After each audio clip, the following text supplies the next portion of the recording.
हरे कृष्णा। दोस्तों, जब आप दूसरों के लिए अच्छा चाहते हैं तो वही अच्छी चीजें आपके जीवन में आती है और यही प्रकृति का नियम है। हम सभी इस बात को जानते हैं कि हम जैसा कर्म करेंगे वैसा ही फल मिलेगा। यदि हम किसी के साथ अच्छा व्यवहार करते हैं तो हमारे साथ भी अच्छा ही होता है, और यदि हम किसी के साथ बुरा व्यवहार करते हैं तो हमारे साथ भी बुरा होता है। इसलिए हम सभी को हर किसी के साथ अच्छा व्यवहार करना चाहिए। तो दोस्तों, चलिए सुनते हैं कर्म पर आधारित एक छोटी सी कहानी। एक औरत अपने परिवार के सदस्यों के लिए रोजाना भोजन पकाती थी और वह एक रोटी वहां से गुजरने वाले किसी भी भूखे के लिए पकाती थी। वह उस रोटी को खिड़की के सहारे रख दिया करती थी जिसे कोई भी ले सकता था। एक कुबड़ा व्यक्ति रोज उस रोटी को ले जाता और बजाय धन्यवाद देने के अपने रास्ते पर चलता हुआ वह कुछ इस तरह बड़बड़ाता, जो तुम बुरा करोगे वह तुम्हारे साथ रहेगा और जो तुम अच्छा करोगे वह तुम तक लौट कर आएगा। दिन गुजरते गए और ये सिलसिला चलता रहा। वह कुबड़ा व्यक्ति रोटी ले जाता और इन्हीं शब्दों को बड़बड़ाता, जो तुम बुरा करोगे वह तुम्हारे साथ रहेगा और जो तुम अच्छा करोगे वह तुम तक लौट कर आएगा। वह औरत उसकी इस हरकत से तंग आ गई और मन ही मन खुद से कहने लगी कि कितना अजीब व्यक्ति है, एक शब्द धन्यवाद का तो देता नहीं और न जाने क्या क्या बड़बड़ाता रहता है। मतलब क्या है इसका। एक दिन क्रोधित होकर उसने निर्णय लिया और बोली, मैं इस कुबड़े से निजात पाकर रहूंगी। और उसने क्या किया कि उसने उस रोटी में जहर मिला दिया जो वो रोज उसके लिए बनाती थी। और जैसे ही उसने रोटी को खिड़की पर रखने की कोशिश की कि अचानक उसके हाथ कांपने लगे और रुक गए और वह बोली, हे भगवान, मैं ये क्या करने जा रही थी। और उसने तुरंत उस रोटी को चूल्हे की आंच में जला दिया। तुरंत एक ताजा रोटी बनाई और खिड़की के सहारे रख दी।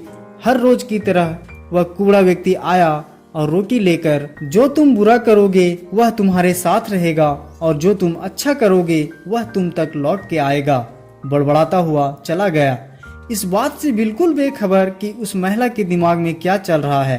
हर रोज जब वह महिला खिड़की पर रोटी रखती थी तो वह भगवान से अपने पुत्र की सलामती और अच्छी सेहत और घर वापसी के लिए प्रार्थना करती थी, जो कि अपने सुंदर भविष्य के निर्माण के लिए कहीं बाहर गया हुआ था।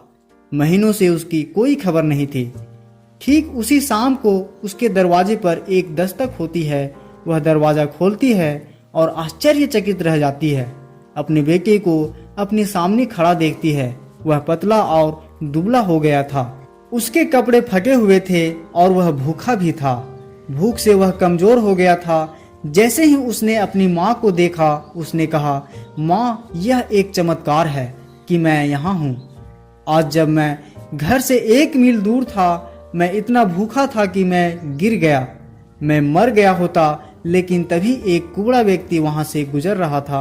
उसकी नज़र मुझ पर पड़ी और उसने मुझे अपनी गोद में उठा लिया। भूख के मारे मेरे प्राण निकल रहे थे। मैंने उससे कुछ खाने को मांगा। उसने निसंकोच अपनी रोटी मुझे यह कहकर दे दी कि मैं हर रोज यही खाता हूँ, सो ये लो और अपनी भूख को तृप्त करो। जैसे ही माँ ने उसकी बात सुनी, माँ का चेहरा पीला पड़ गया और अपने आप को संभालने के लिए उसने दरवाजे का सहारा लिया। उसके मस्तिष्क में वह बात घूमने लगी कि कैसे उसने रोटी में जहर मिलाया था। अगर उसने वह रोटी आग में जला के नष्ट नहीं की होती तो उसका बेटा उस रोटी को खा लेता और अंजाम होता उसकी मौत।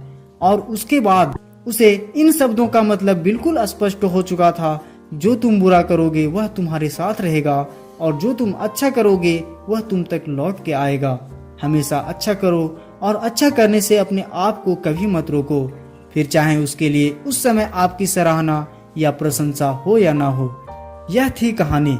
दोस्तों, श्री कृष्ण भगवत गीता के 3 अध्याय के 4 श्लोक में कहते हैं कि न तो कर्म से विमुख होकर कोई कर्म फल से छुटकारा पा सकता है और न केवल संन्यास से सिद्धि प्राप्त की जा सकती है। अर्थात मनुष्य क्षण भर भी बिना कर्म किए हुए नहीं रह सकता और वह जैसा कर्म करेगा उसे वैसा फल अवश्य मिलेगा। अतः हमें हमेशा अच्छे कर्म करना चाहिए। कई बार हमें लगता है कि हमें अच्छे कर्म का फल नहीं मिल रहा है, परंतु यह एक भ्रम है। क्योंकि हम यदि अच्छे कर्म कर रहे हैं तो हमें सुख का सबसे बड़ा आधार संतोष अवश्य मिलना चाहिए। दोस्तों, भगवान कहते हैं कि मैं किसी का भाग्य नहीं बनाता हूँ, हर कोई अपना भाग्य खुद बनाता है। तुम आज जो कर रहे हो उसका फल तुम्हें कल प्राप्त होगा, और आज जो तुम्हारा भाग्य है वह तुम्हारे पहले किए गए कर्मों का फल है। तो दोस्तों, इस वीडियो को अपने मित्रों तथा संबंधियों के साथ जरूर शेयर करें, साथ ही हमारे चैनल को सब्सक्राइब करें एवं वीडियो लाइक करके हमारा उत्साह बढ़ाएं, ताकि ऐसे ही ढेर सारे प्रेरक कहानियां आपके लिए ला सकूं। धन्यवाद। हरे कृष्णा।